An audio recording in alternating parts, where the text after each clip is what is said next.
అందరికీ శుభోదయం. విజయసాయిరెడ్డి ఢిల్లీలో ఇంకా మంచి రిలేషన్స్ మెయింటైన్ చేస్తున్నాడు. అతని నెట్వర్క్ ఇంకా చాలా బలంగానే ఉంది. ఎందుకంటే నిన్న విజయసాయిరెడ్డి హోంమంత్రి అమిత్ షాని కలిశారు పార్లమెంట్లో, ఆయన చేంబర్లో. ఆయన ట్వీట్ కూడా చేశాడు నిన్న.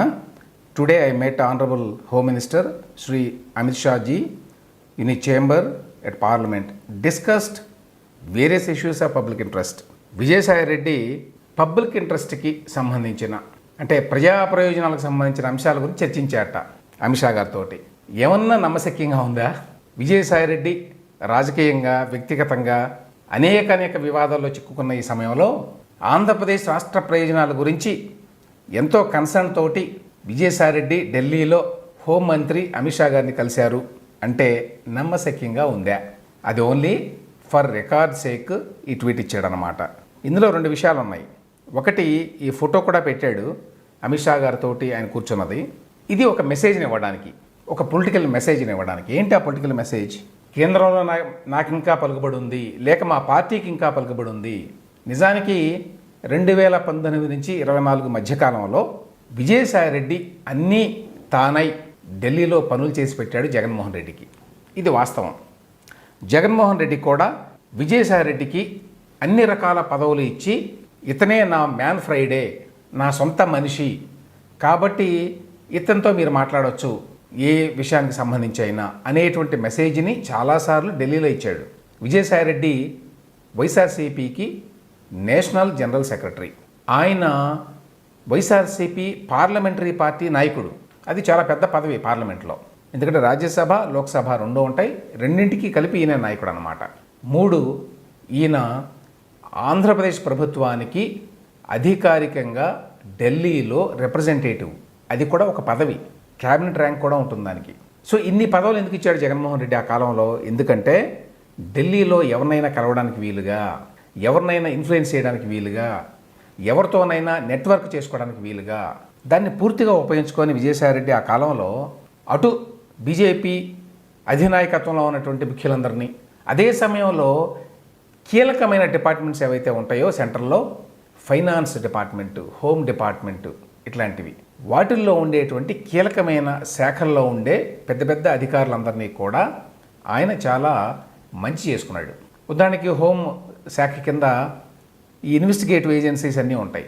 ఫైనాన్స్ డిపార్ట్మెంట్ కింద ఎన్ఫోర్స్మెంట్ డైరెక్టరేట్ లాంటి ఏజెన్సీస్ చాలా ఉంటాయి. ఫైనాన్షియల్ క్రైమ్స్ని, వైట్ క్రైమ్స్ని ఇన్వెస్టిగేట్ చేసేటువంటి సంస్థలు చాలా ఉంటాయి ఫైనాన్స్ మినిస్ట్రీలో. సో వీళ్ళందరినీ కూడా 2019-24 మధ్యకాలంలో విజయసాయిరెడ్డి గారు బాగా దువ్వాడు.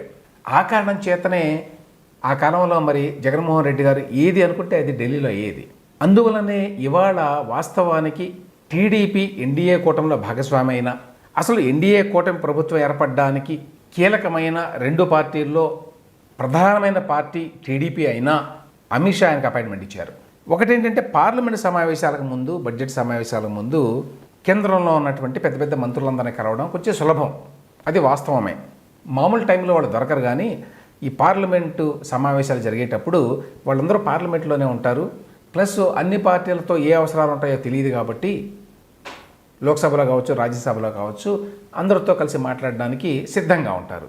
అది కూడా ఒక నేపథ్యం. బహుశా అందుచేత కూడా అమిత్ షా గారు అంత ఈజీగా విజయసాయిరెడ్డి గారికి అపాయింట్మెంట్ ఇచ్చి ఉండొచ్చు. కానీ అదే సమయంలో అమిత్ షా గారిని మరే ప్రాంతీయ పార్టీ నాయకుడైన, ఎస్పెషల్లీ ఎన్డీఏలో లేని, ఎన్డీఏ భాగస్వామి కానటువంటి ఒక ప్రాంతీయ పార్టీ నాయకుడిని, అది కూడా number 2 or number 3 Vijayasai Reddy, not Jaganmohan Reddy. Jaganmohan Reddy అంటే నెంబర్ 1 ఆయన పార్టీలో. అటువంటి వ్యక్తిని కలవడానికి కూడా ప్రాధాన్యం ఇచ్చాడు, ఆయనకి అపాయింట్మెంట్ ఇచ్చాడు. అంటే అటువైపు నుంచి కూడా ఒక పొలిటికల్ మెసేజ్ ఉంది. 2014-19 మధ్యకాలంలో కూడా ముఖ్యమంత్రిగా ఉన్న చంద్రబాబు నాయుడు గారి కంటే ప్రతిపక్షంలో ఉన్నటువంటి జగన్మోహన్ రెడ్డి గారికి ఎక్కువసార్లు అపాయింట్మెంట్ ఇచ్చారు. అంటే అది కొంచెం ఎగ్జాజరేషన్ కావచ్చు, కానీ చంద్రబాబు నాయుడికి అపాయింట్మెంట్ కావాలంటే దొరికేది కాదు అంత ఈజీగా ఆ కాలంలో. ఇన్ఫ్యాక్ట్ చంద్రబాబు నాయుడు గారే స్వయంగా చెప్పాడు అప్పుడు 2018-19 కాలంలో, నేను ఎన్నోసార్లు అడిగాను అపాయింట్మెంట్ కోసం ప్రధానిది, నాకు దొరకలేదు అని. ఆ టైంలో కూడా విజయసాయిరెడ్డి అనేక సార్లు హోంమంత్రిగా ఉన్న అమిత్ షా గారిని కలిసేవాడు. అదేవిధంగా నరేంద్ర మోదీ గారిని కూడా ప్రసన్నం చేసుకోవడానికి చాలా ప్రయత్నం చేస్తూ ఉండేవాడు. ఆనాడు ఎందుకు అలా చేశారు అంటే, తెలుగుదేశం పార్టీని చంద్రబాబు నాయుడు గారిని కొంచెం చెక్లో పెట్టడం మంచిది అనే ఉద్దేశంతో చేశారు అనేది ఆనాటి పొలిటికల్ రీడింగ్. మరి ఇవాళ ఎందుకు చేస్తున్నారు?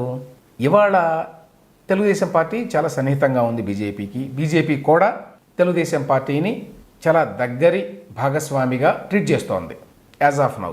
అయినా కూడా విజయసాయిరెడ్డికి అపాయింట్మెంట్ ఇచ్చారు అంటే అంత తేలిగ్గా కొట్టేయాల్సిన అంశం కాదు. ఇక discussed various issues of public interest అనే మాట అన్నాడు అంటే అవి తప్ప విజయసాయిరెడ్డి అన్నీ మాట్లాడి ఉంటాడు. అక్కడ ఖచ్చితంగా జగన్మోహన్ రెడ్డి దగ్గర నుంచి ఒక మెసేజ్ తీసుకుని వెళ్ళి ఉంటాడు, అందులో సందేహమే లేదు. జగన్మోహన్ రెడ్డి ఇవాళ ఢిల్లీ వెళ్తున్నాడు. ఆయన రేపు అక్కడ ధర్నా కార్యక్రమం పెట్టుకున్నాడు. 3 రోజుల పాటు ఉంటాడు అక్కడ. మరి ఈ 3 రోజుల్లో అమిత్ షా గారి అపాయింట్మెంటు, ప్రధానమంత్రి నరేంద్ర మోదీ గారి అపాయింట్మెంటు ఏమైనా ఫిక్స్ చేయడానికి ట్రై చేస్తున్నాడు ఆ విజయసాయిరెడ్డి. ఎందుకంటే నేను ప్రధానిని కలుస్తాను, ఆయన అపాయింట్మెంట్ కోరాను అని చెప్పి జగన్మోహన్ రెడ్డి చెప్పారు. ఇన్ఫ్యాక్ట్ ఆయన లెటర్లో కూడా రాశారు, ప్రధానమంత్రికి రాసిన లెటర్లో కూడా అపాయింట్మెంట్ కోరుతూ. కాబట్టి ప్రధానమంత్రి గారి అపాయింట్మెంట్ కోసం అమిత్ షా గారిని కలిశారా అనేది మరొక అంశం. నేను గతంలోనే ఒక వీడియో చేశాను. ఈసారి కనుక ప్రధానమంత్రి నరేంద్ర మోదీ జగన్మోహన్ రెడ్డి గారికి అపాయింట్మెంట్ కనుక ఇస్తే అది ఒక పొలిటికల్ మెసేజ్ని పంపుతుంది. అంటే ఇప్పటికీ కూడా వైఎస్ఆర్సీపీ అంటే బీజేపీ అధినాయకత్వానికి ఎంతో కొంత సాఫ్ట్ కార్నర్ ఉంది అనే విషయం అర్థమవుతుంది మనకి. పార్లమెంట్ సమావేశాల కోసం ఢిల్లీలో ఉన్నప్పటికీ విజయసాయిరెడ్డి ప్రధానంగా జగన్మోహన్ రెడ్డికి అక్కడ అపాయింట్మెంట్ కోసమే తిరుగుతున్నాడు అనే విషయంలో సందేహం లేదు. అందులో భాగంగానే అమిత్ షా గారిని కూడా కలిసి ఉంటాడు. సో ఇప్పుడు బీజేపీ అధినాయకత్వం ఎట్లా రెస్పాండ్ అవుతుంది, విజయసాయిరెడ్డి యొక్క నెట్వర్కింగ్ ఎంత బలంగా ఉంది అనే విషయాలు రాబోయే 2 రోజుల్లో మనకు తెలుస్తాయి. ఎన్నికల్లో ఓటమి తర్వాత జావగారి బెంగళూరులో సేదతీరుతున్న జగన్కి వినుకొండ హత్యతోటి ఎక్కడా లేని హుషారు వచ్చింది. ప్రధానికి లేఖ రాశారు, రాష్ట్రపతి పాలనే శరణ్యం అని డిమాండ్ చేశారు. ఏపీలో నారామేధం అని చెప్పి సాక్షి మీడియాలో టాప్ గేర్లో ప్రాపగండా మొదలుపెట్టారు. అదేవిధంగా తాజాగా ఇప్పుడు ఢిల్లీలో 24న ధర్నా అని చెప్పి కూడా ప్రకటించారు. ఈ ధర్నాకి కలిసి వచ్చేటువంటి అన్ని పార్టీలను కూడా కలుపుకొని పోతామని చెప్పి జగన్మోహన్ రెడ్డి గారు పిలుపునిచ్చారని చెప్పి సాక్షి వాళ్ళు రాశారు. అయితే ఇక్కడ ఒక అనుమానం, జగన్మోహన్ రెడ్డి తోటి కలిసి వచ్చే పార్టీలు దేశంలో ఏమున్నాయి? సింహం సింగిల్గా వస్తుంది అనే పేరుతోటి ఆయన ఏ పార్టీని ఎప్పుడూ పట్టించుకోవాలా. బీజేపీతో అప్పట్లో లోపాయకారి ఒప్పందం ఉండేదనుకోండి, ఆయన అది చాలు అనుకున్నాడు. ఇప్పుడేమో పరిస్థితులు తారుమారైనాయి. ఏపీలో ఉన్నది ఎన్డీఏ ప్రభుత్వం, ఎన్డీఏని వ్యతిరేకించేది ఇండియా అలయన్స్. అయినా కూడా కాంగ్రెస్ పార్టీ జగన్మోహన్ రెడ్డితో కలిసి వచ్చేటువంటి అవకాశం లేదు. దేశంలో మరే రీజనల్ పార్టీ తోటి జగన్మోహన్ రెడ్డికి సంబంధాలు లేవు. వామపక్షాలతో కూడా ఆయన గతంలో పనిచేసిన చరిత్ర లేదు. ఇటువంటి ఒంటరి పార్టీ బహుశా దేశంలో మరొకటి లేదు. మరి ఇప్పుడు జగన్మోహన్ రెడ్డి తలపెట్టిన ఢిల్లీ ధర్నాకి ఏ పార్టీ కలిసి వస్తుందో అని చెప్పి అందరూ ఉత్కంఠగా చూస్తున్నారు.